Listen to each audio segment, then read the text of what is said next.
Hey everyone, Fate back with another video. For all of you returning to the channel, welcome back. For all of you new viewers out there, I hope you enjoy your stay. Today we're going to be branching into something a little new. That will be Ashes of Creation Alpha. If you like what you see, don't forget to leave the video a like and also subscribe to the channel. We have hit a big milestone at the 1K sub mark, and we're making our way to the next milestone. So I want to thank all of you who have been supporting me throughout this journey. Without further ado, let's get right into it.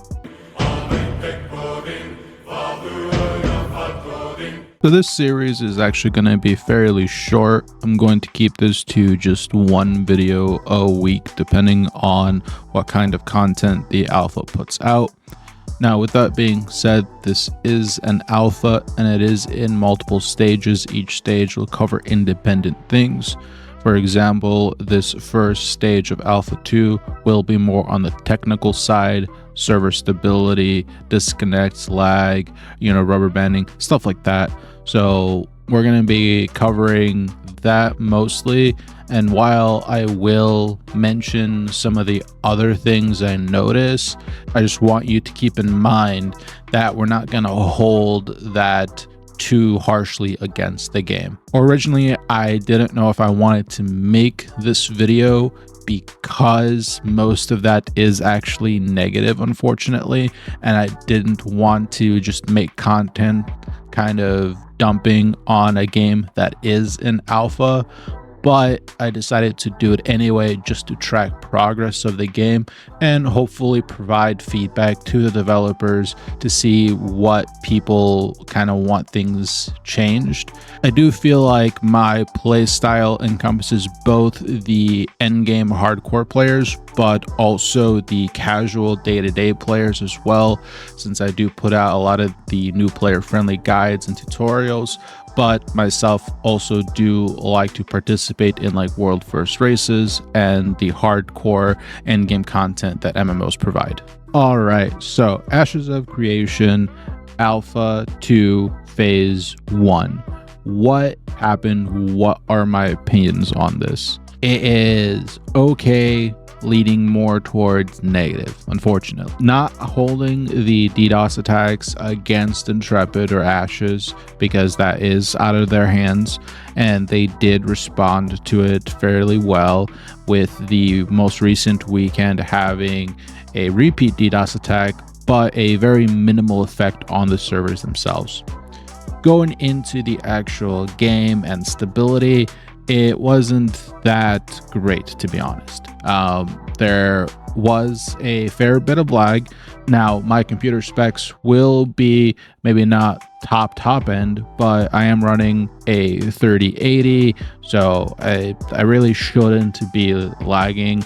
And it felt more server side lag than it was any kind of hardware or bottleneck lag of my computer. With that being said, usually performance comes all towards the end of alpha and going into beta, where they tweak performance, drivers get released, things like that, to improve stability on that front. Outside of that, there was some choppiness with the kind of server meshing tech that they have in place. You can kind of feel when you were crossing boundaries, and it swapped their kind of server worker, as they call it. It was a little noticeable. You can also definitely tell there was a bit of rubber banding and desync with your character and monsters. There were enemies that were able to attack you with melee attacks and they were a couple of feet away, or your character was able to attack them from a couple of feet away. And then there were some times where you'd be fighting and then 10 things would just kind of fly at you from all sorts of directions without them ever being anywhere nearby or within where you originally started fighting. There were also a fair bit of disconnects.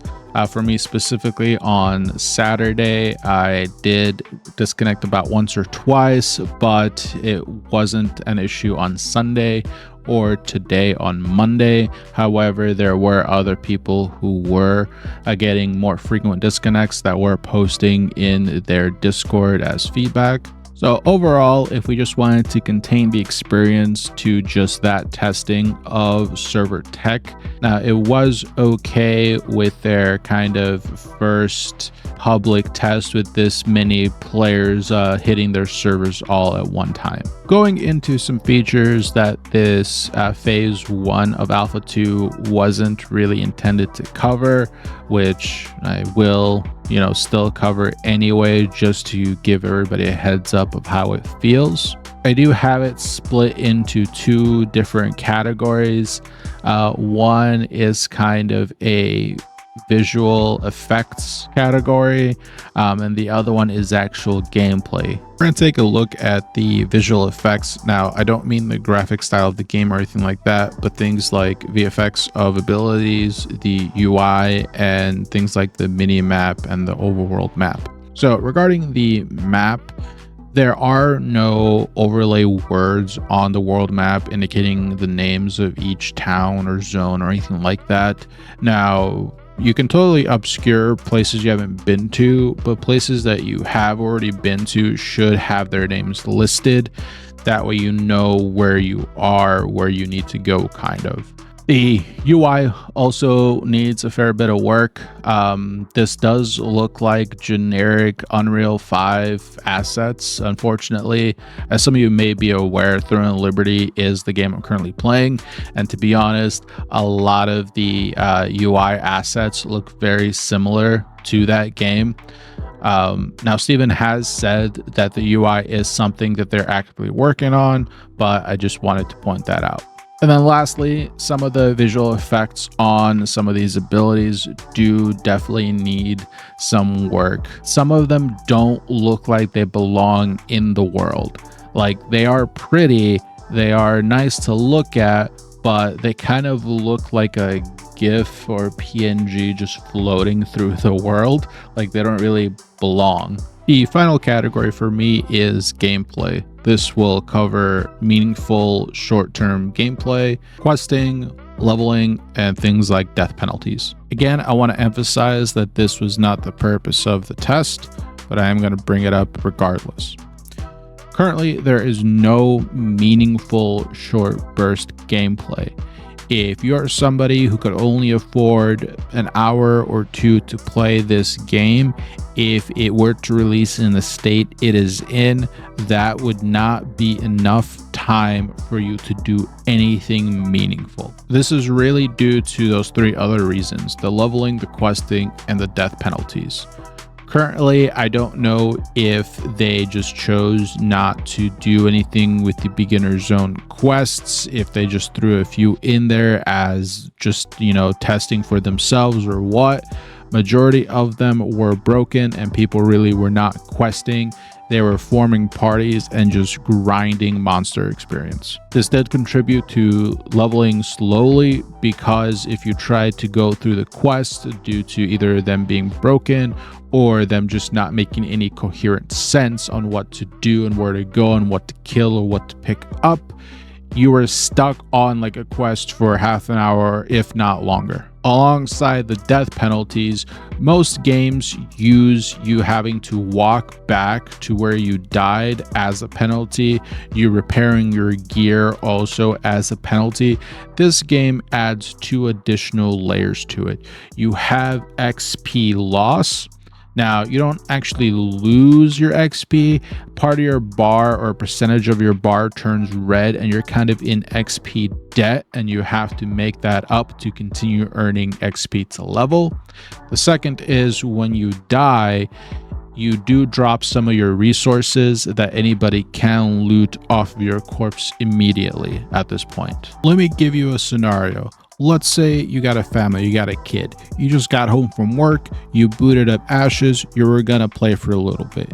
You picked up a quest. The quest gave you about 10% of your level as XP. Cool, I'll go do this quest, maybe a few more, call it a night. You start your quest, you get to the area, it took you about 15 minutes to walk to where you needed to go. You started doing the quest, and then you got pulled aside by your kid falling over or something like that. You just died. Now you look at where you are. You got teleported back to where the city is or where your spawn point is, 15 minutes worth of travel. Your gear got damaged. You lost about 4 to 5% of your XP, and any kind of resources you had on you are basically gone because they were dropped when you died, and most likely a player in the area is going to see that and get to it before you can actually walk back there in those 15 minutes. Most people at that point would just log off for the night and not continue playing for that day. Now, I get most games these days rush players through the leveling process just to get to the end game because that's where the meat is, and then players complain that there isn't enough content, and that could be why Intrepid is wanting to slow things down. However, you just going far on the other side isn't a good thing either. You're just making these complex, obscure, punishing systems to slow people artificially down so they don't complain about the end game. You won't have players sticking through that to even get to the end game. Like, this isn't the way to go about solving it.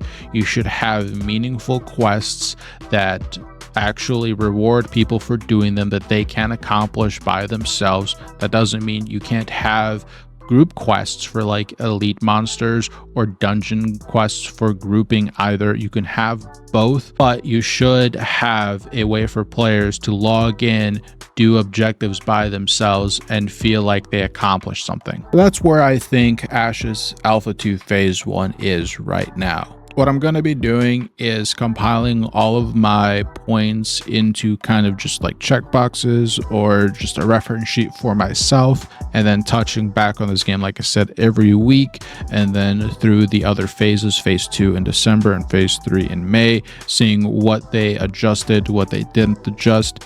I think the key thing here we should look at is how flexible Intrepid is. I understand Steven has a vision for his game. However, I think the important thing is that he does need to be flexible. If he is too rigid with what he wants it to be, I don't think it's going to end well. There have been a couple of games that have released in recent years that try to go back to that old school hardcore gameplay of group focused, of hard objectives, of punishing mechanics, things like that. And it just requested too much time from players who, while like that when they were in school and were teens and younger, now that they're older and have families and they're like, oh man, I can't wait to go back to those days. They can't go back to those days. It's unrealistic for them to do so, and they will think that they can and they will think that they want to, but when it actually does happen and their wife is breathing down their neck, or their partner is breathing down their neck, or their children or work, they're not going to be able to do that, and they're going to feel left out, like it's not worth it, and they're going to get discouraged. And again, I want to thank everybody who has been supporting me hitting that 1K milestone. I really do appreciate it. We're on our way to 2K. If you guys like the content, go ahead and give it a like. And don't forget to subscribe to the channel. As always, this was Fate. Hope you guys have a great day.